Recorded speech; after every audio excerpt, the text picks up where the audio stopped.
राजस्थान, शानदार किलों की धरती, रंगीन संस्कृति। यहाँ की हर ईंट, हर पत्थर एक कहानी कहता है, लेकिन सतह के नीचे अंधेरा छिपा है। एक ऐसा अंधेरा जो सदियों से यहाँ बसा हुआ है। पीढ़ियों से कहानियां सुनाई जाती रही हैं, अलौकिक कहानियां जो समय के साथ और भी रहस्यमयी हो गई हैं। भूतिया किस्से जो रूह कंपा देती हैं। ये किस्से सिर्फ डराने के लिए नहीं, बल्कि चेतावनी देने के लिए भी हैं। क्या ये सिर्फ कहानियां हैं या कुछ और? क्या इन कहानियों में कोई सच्चाई छिपी है? राजस्थान का इतिहास खून और वीरता से लिखा गया है। प्राचीन युद्ध लड़े गए, राज्य जीते और हारे। हर युद्ध ने अपनी छाप छोड़ी है। यह धरती याद रखती है हर कदम, हर संघर्ष, हर विजय। अतीत की गूंज अभी भी गूंजती है, हर कोने में, हर दीवार में, किलों की ढहती दीवारों में। ये दीवारें गवाह हैं उन कहानियों की जो समय के साथ धुंधली हो गई हैं। वीरान गांवों की खामोशी में। आओ प्यारे श्रोता, मेरे साथ यात्रा करो इस रहस्यमयी दुनिया में, राजस्थान के अंधेरे के दिल में, जहां हर मोड़ पर एक नया रहस्य छिपा है। हम अज्ञात के क्षेत्रों का पता लगाएंगे, उन कहानियों को खोजेंगे जो समय के साथ खो गई हैं। किंवदंतियों के पीछे की सच्चाई को उजागर करेंगे, लेकिन सावधान रहें, हर रहस्य उजागर करने के लिए नहीं होता। कुछ रहस्य दबे रहना ही बेहतर है, क्योंकि कुछ सवालों के जवाब खतरनाक हो सकते हैं। अलवर जिले में दूर भानगढ़ का किला है, एक शानदार खंडहर जो समय की मार झेल चुका है।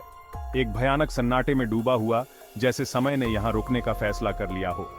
किंवदंती है कि इस जगह पर एक जादूगर का श्राप पड़ा था, जिसने इसे हमेशा के लिए बदल दिया। इसे शाश्वत उजाड़ के लिए विवश करना, जैसे यहां कभी जीवन था ही नहीं। वे कहते हैं कि जादूगर सिंघिया को राजकुमारी से प्यार हो गया, लेकिन यह प्रेम एकतरफा था। उसकी प्रगति का स्वागत नहीं था और राजकुमारी ने उसे ठुकरा दिया। गुस्से में आकर उसने किले को शाप दे दिया और यह श्राप किले के भाग्य को सील कर गया। इसे बर्बाद करने के लिए बर्बाद कर दिया और किला धीरे धीरे खंडहर में बदल गया। वहां कोई नहीं रह सकता था और जो भी यहां रहने की कोशिश करता उसे दुखद अंत का सामना करना पड़ता। जिसने भी कोशिश की उसका दुखद अंत हुआ, जैसे किले ने अपनी आत्मा खो दी हो। आज भी किले में एक अजीब सी घबराहट फैली हुई है, जैसे कोई अदृश्य शक्ति यहाँ मौजूद हो। स्थानीय लोग और पर्यटक समान रूप से अजीब घटनाओं की बात करते हैं, जैसे बेवजह शोर और रात में चलती परछाइयां। बेवजह शोर, रात में चलती परछाइयां। क्या यह जादूगर का श्राप है या बस खंडहरों से सीटी बजाती हवा? यह रहस्य आज भी अनसुलझा है, या बस खंडहरों से सीटी बजाती हवा? यह रहस्य आज भी अनसुलझा है। एक पूरे गांव की कल्पना करो, एक ऐसा गांव जो कभी जीवन से भरा हुआ था, जहां बच्चों की हंसी गूंजती थी और लोग अपने दैनिक कार्यों में व्यस्त रहते थे। रातों रात वीरान हो गया। एक पल में सब कुछ बदल गया और गांव की गलियां सुनसान हो गईं।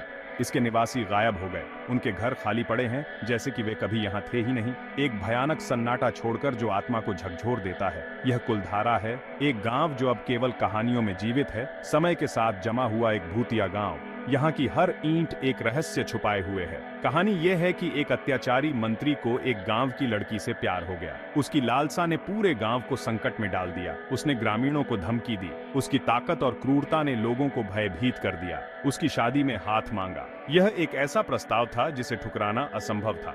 झुकने के बजाय ग्रामीणों ने एक अलग रास्ता चुना। वे गायब हो गए। उन्होंने अपने घर, अपनी जमीन, सब कुछ छोड़ दिया। कुछ लोग कहते हैं कि वे भाग गए। वे एक नई शुरुआत की तलाश में कहीं दूर चले गए। दूसरों का मानना है कि उन्होंने जमीन को शाप दिया। ये शाप आज भी यहाँ की हवा में महसूस किया जा सकता है। कोई निश्चित रूप से नहीं जानता। ये रहस्य आज भी अनसुलझा है, लेकिन एक बात तो तय है, कुलधारा वीरान पड़ा है।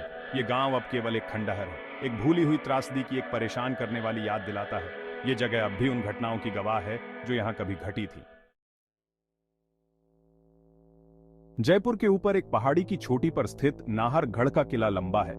एक काला रहस्य समेटे हुए एक शानदार संरचना। कहा जाता है कि किले में एक राजा की आत्मा का वास है। राजा सवाई माधो सिंह द्वितीय, एक शक्तिशाली शासक। उसने किला बनवाया, लेकिन कहते हैं कि उनकी आत्मा बनी रहती है, इसकी दीवारों के भीतर फंस गया। लोगों ने एक छायादार आकृति को देखने की सूचना दी है। गलियारों में एक राजसी उपस्थिति महसूस की गई। क्या यह राजा की बेचैन आत्मा है या बस वे तरकीबें जो परछाई खेलती हैं? भाग 5, जगतपुरा का प्रेतवाधित अस्पताल, जहां परछाइयां ठीक करती हैं। अस्पताल, उपचार के स्थान। लेकिन क्या होगा जब मरहम लगाने वाले खुद ही प्रेतवाधित हो जाएं? जगतपुरा में एक अस्पताल वीरान पड़ा है। उसकी खामोशी सिर्फ पत्तों की सरसराहट से टूटती है।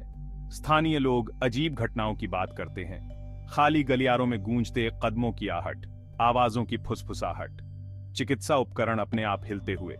वे कहते हैं कि अतीत के मरीजों की आत्माएं भटकती रहती हैं, शांति पाने में असमर्थ। क्या ये सिर्फ अफवाहें हैं या इन द्रुतशीतन कहानियों में कुछ और है? भाग 6। अज्ञात के साथ एक ब्रश, अब सामान्य के साथ वास्तविक मुलाकातें। कहानियां जो हम सुनाते हैं पीढ़ियों से चली आ रही है, लेकिन उनका क्या जो इसे देख चुके हैं? अलौकिक की ठंडक को महसूस किया। कई लोगों ने अपने अनुभव साझा किए हैं। प्रेतबाधित गांवों से गुजरते यात्री, स्थानीय लोग जो जीवन भर परछाइयों के बीच रहे हैं, उनके खाते द्रुतशीतन हैं। वे भूतों की बात करते हैं, बेवजह शोर, खौफ की भावना। क्या ये बस भ्रम है या हमारी समझ से परे एक दायरे में झलकती है? भाग 7। राजस्थान की अस्पष्टीकृत पीढ़ियों से चली आ रही किंवदंतियां। सदियों से कहानियां सुनाई जाती रही हैं। कैंप फायर के आसपास फुसफुसाते हुए किंवदंतियां, वीरता के किस्से, रोमांस और अलौकिक। ये कहानियां मनोरंजन से बढ़कर हैं। वे राजस्थान की आत्मा का प्रतिबिंब है, इसका इतिहास, इसकी मान्यताएं। भानगढ़ किले में भूतिया शख्सियतों से लेकर कुलधारा के वीरान गांव तक ये कहानियां कल्पना को मोह लेती हैं, हमें याद दिलाएं कि कुछ रहस्य अनसुलझे हैं। भाग 8। साजिश जारी है। राजस्थान, सुंदरता और आश्चर्य की भूमि, लेकिन अंधेरे और रहस्य का भी। यहां साझा की गई कहानियां महज एक झलक हैं अलौकिक की दुनिया में। क्या कहानियां सच हैं? क्या जगह वाकई प्रेतबाधित हैं? यह आपको तय करना है। लेकिन एक बात तो तय है, अगली बार जब आप खुद को राजस्थान में पाएं, कहानियां याद रखें। ध्यान से सुनो, आप कभी नहीं जानते कि आप क्या सुन सकते हैं या देखो।